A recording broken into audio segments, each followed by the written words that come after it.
If you've never seen Goo, then I tell you what, you've been missing out on arguably, in my opinion, the best single attractant that I've seen come into carp fishing in the last 22 years. It has truly transformed the way I fish, and I tell you what, since I first started using it in August 2011, I promise you, I haven't cast out a single time without it in some way, shape or form in my bait armoury. On those days when the fish don't seem to be having it, that's when it seems to come into its own. Today, for example, just didn't expect to get a bite, and out the blue, that Goo infused bottom bait just roars off on a hot, sweltering day. I'm not saying it's going to be a magic wand for you, but it really has transformed the way I fish. It gives me a new element to everything that I do. I know that's pumping out attraction, and it just gives the hook bait a new aura that it didn't have before. So I'm going to talk to you about ways of using it, because it isn't just a small fish method. It really can be used for catching big uns and small fish alike, whether you're smash 'em up fishing or fishing a lake with just 10 small carp in a weedy pool.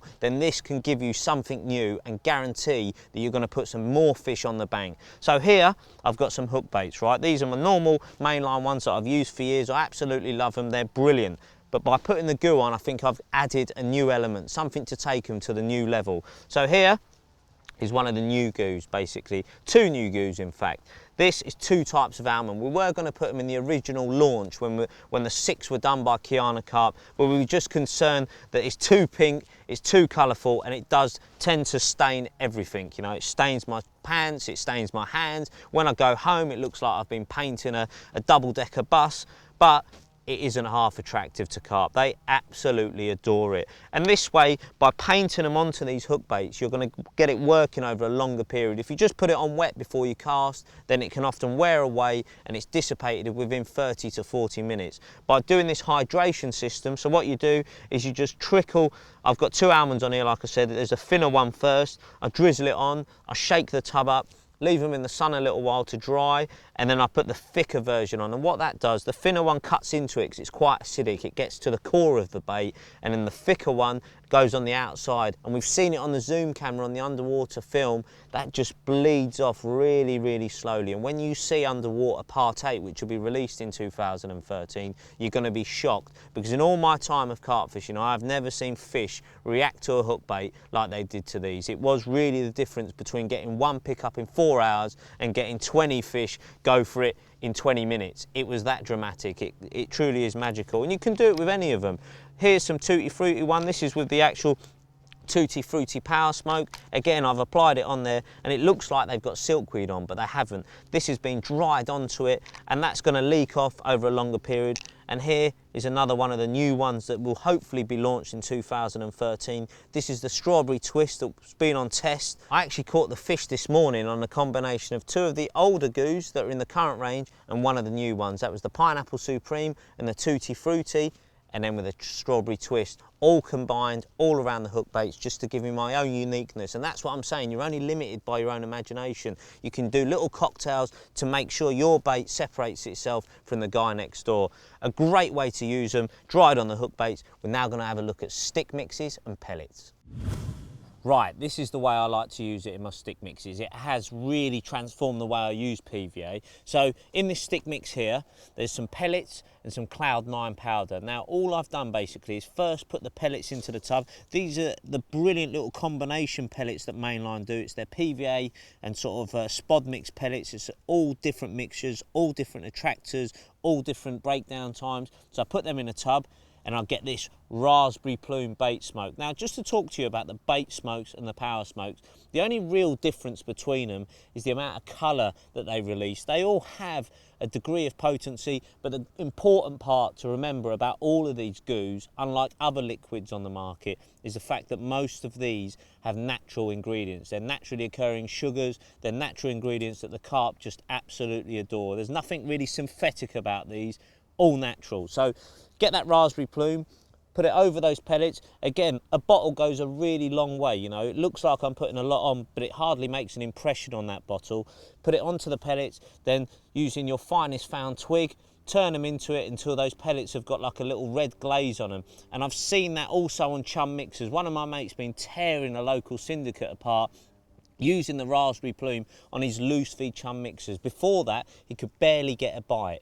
Then he started putting them in with a raspberry plume, and he said the fish just couldn't get enough of them. I did the same on Hunt's Corner when we did Thinking Tackle, and on a recent 2012 Junior British Championships, young Josh Jones, the winner, again had the same scenario. He wasn't using the goo in his swim. There was fish on the surface. He was putting mixers out. They weren't really having them. I told him to try the raspberry plume. They'd all been given it throughout the match. He put some on, and again the fish tore into it. And I know the lad didn't cast out then without goo again, and he ended up romping the match and winning it for the first time, the youngest ever winner. So there's another bit of proof about the goo pudding. So pellets go in, then get some stick mix in there again. So you've got the raspberry in, and then what I do is I put this pineapple supreme over the top.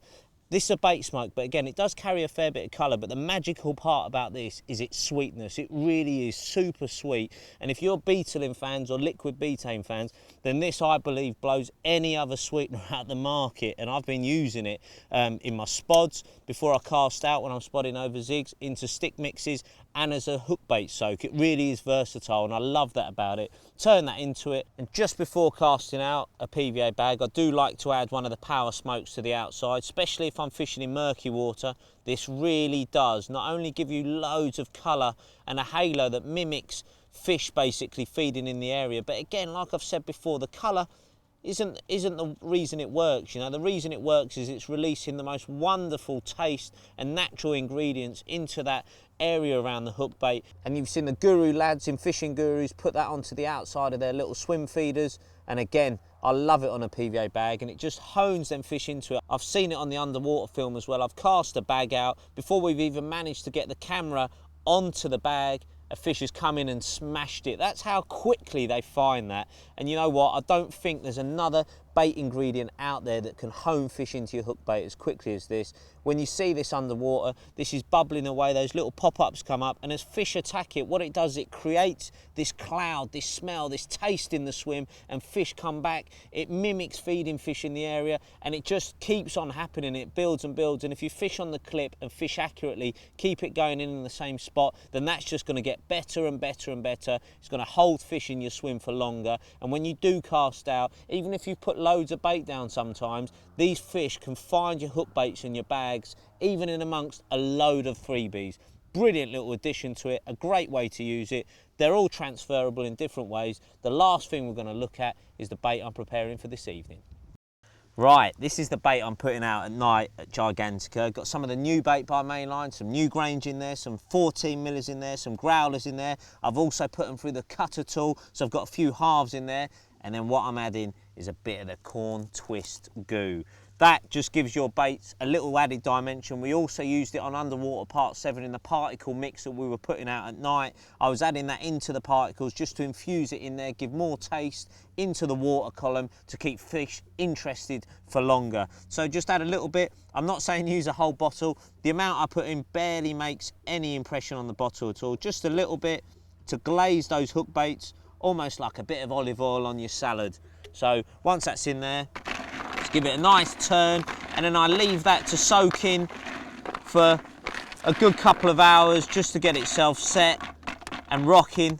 And I tell you what, that really will give your loose feed something extra, and hopefully with all that taste, there's nothing artificial in there, so everything they taste is very natural, non-synthetic, and that's important. That's what makes the goo so good. And no matter whether you're using it on zigs, on the bottom, on PVA bags, on your hook baits, the goo revolution really is here to stay. It's made a massive impact on my fishing. Make sure it does the same for you.